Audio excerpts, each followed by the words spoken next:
Good morning, dear friends. Today is August 19, and I was just reminded yesterday by Sister Janice Mia Aguirre of the Daughters of Mary Help of Christians that today is the feast of Saint Ezekiel Moreno.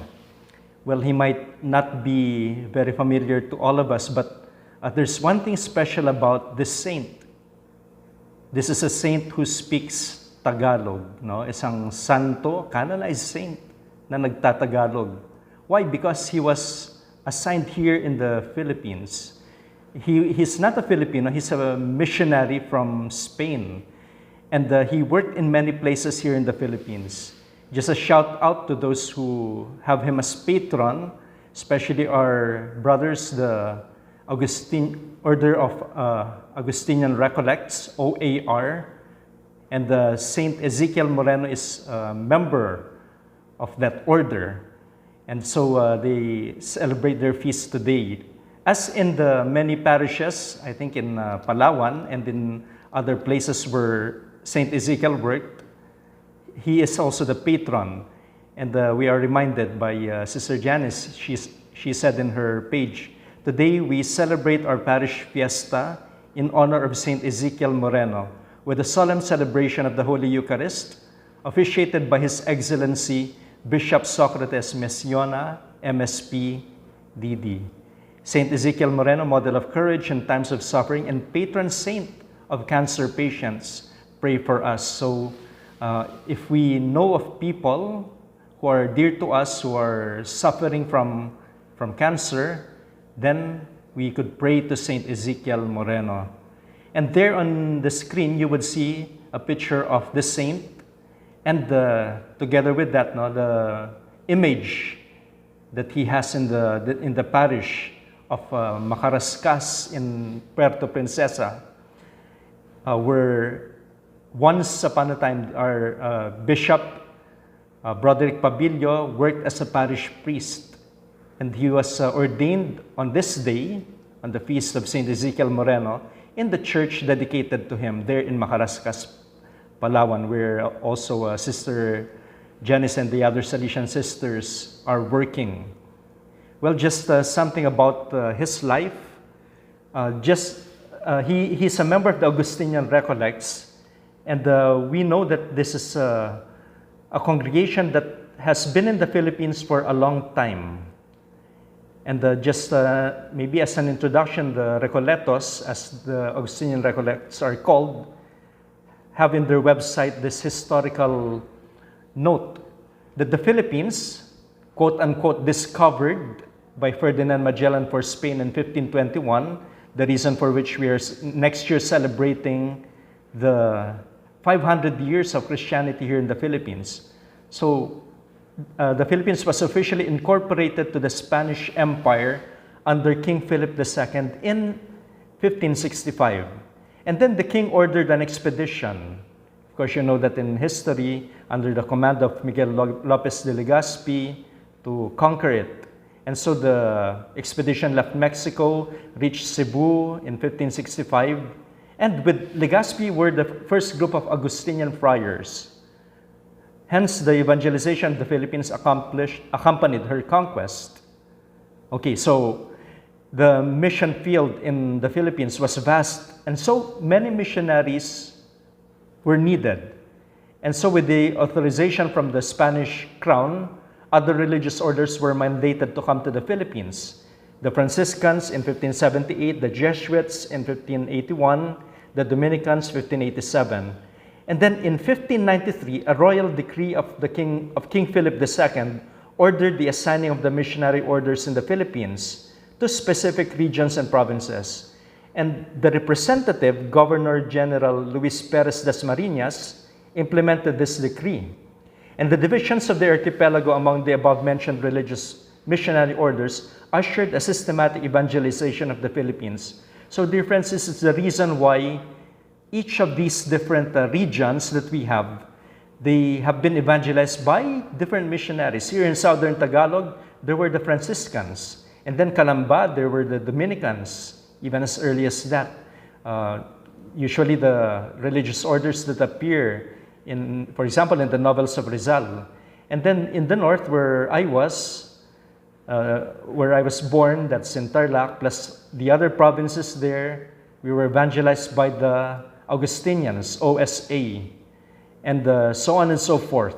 Now, the lack of personnel continued to plague the vast Philippine mission responsibilities. How do the Augustinian Recollects enter here? So, it's mentioned here in this page. Within 2 to 6 years, respectively, after the foundation of the Augustinian Recollects, that was in 1588, their congregation was, or the order was founded there. For them, the Philippines was a possibility as a mission area. And so they arrived later on. And I think it was 6 years afterwards, or 8 years afterwards when they came. So in 1606, Philip III sent some Augustinians, or Recoletos, to the Philippines, where as early as 1565, the Order of St. Augustine had founded the first mission station on the island of Cebu. Now, in a few years, many mission stations of the Recoletos sprang up in principal places of the islands and developed a very successful missionary activity.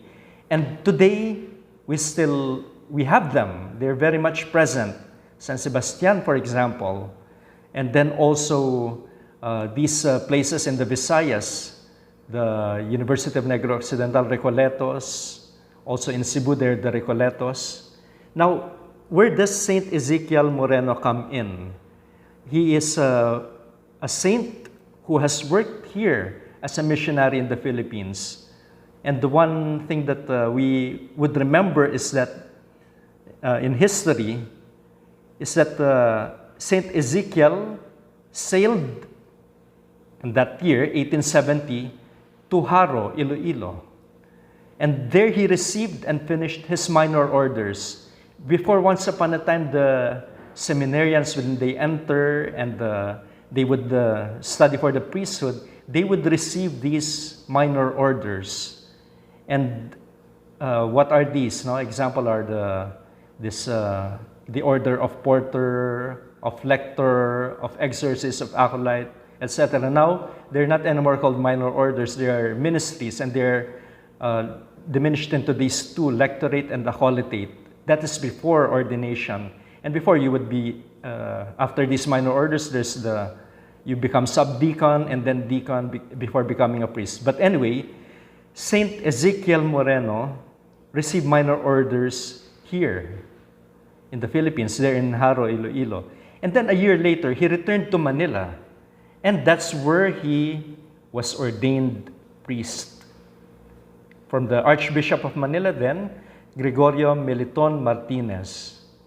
And you know, one of the best preserved documents, manuscripts from the period, is the manuscript that was the letter of the Archbishop informing Ezekiel Moreno that he would be ordained priest.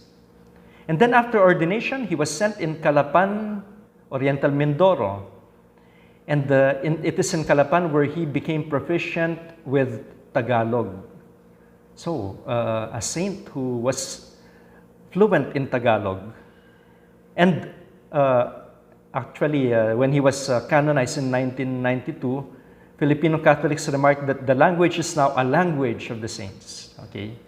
But anyway, more assignments here in the Philippines. He was a military chaplain to the penal colony in now Iwahig Prison and Penal Farm in Puerto Princesa City. And he was among the founders of the town of Aborlan, Palawan, and Barangay Inagawan in Puerto Princesa. But then he was struck by malaria, but he was able to recover. And so he was again made in charge of a mission in Calapan. And that time he was only 28 years old. And after that, he was assigned as Vicar Foreign of Mindoro.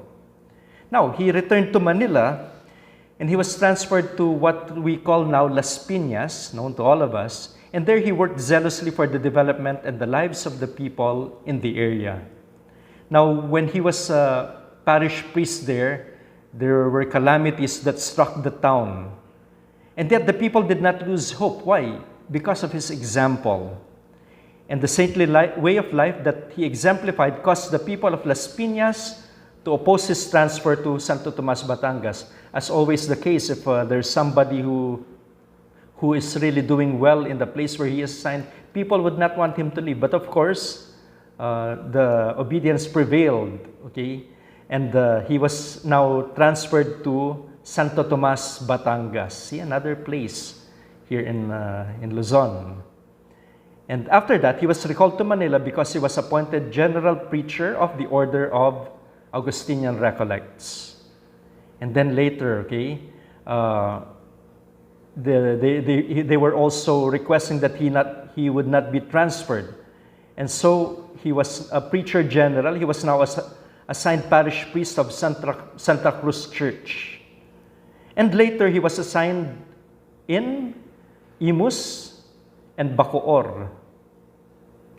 And after that, he had to transfer to other places, other countries.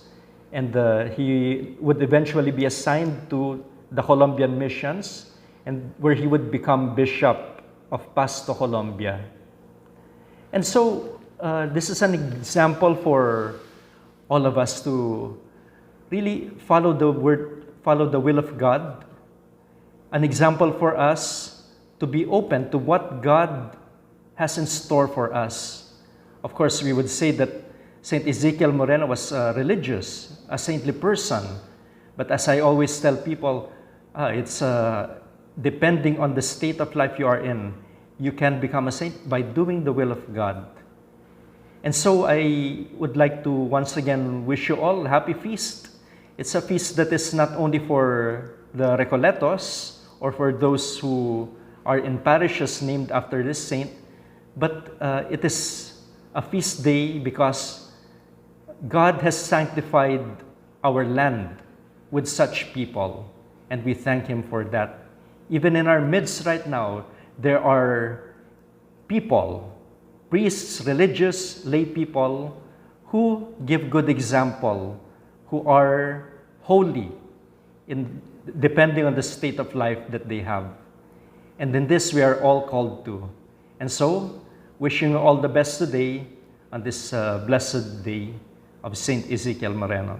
God bless you all.